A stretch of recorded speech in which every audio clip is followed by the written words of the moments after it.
आई भैया हम सिंगर सोनम श्री सभी श्रोतागंज के प्रणाम करतानी।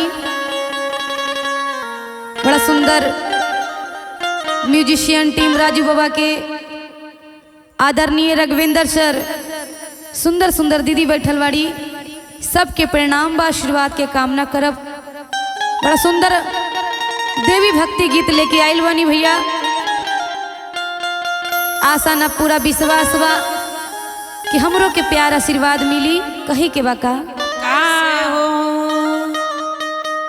कि पान फूला नेवता पे ठवनिए मैया, पान फूला नेवता पे ठवनिए मैया। ए माई हो आवा घरे तोहरा के बोलवनिए मैया। बोले सच्चे दरबार की जय, बोले मैया रानी की जय। अरे कहे के बका कि पान फूला नेवता पे ठवनिए मैया, पान फूला नेवता पे ठवनिए मैया, पान फूला नेवता पे ठवनिए मैया। ए माई हो आवा घरे तोहरा के बोलवनिए मैया। कि माई हो अब घरे तहरा के बोलवलिए मैया। ए माई हो आवा घरे तोहरा के बोलवलिए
के बोलावनिए मैया।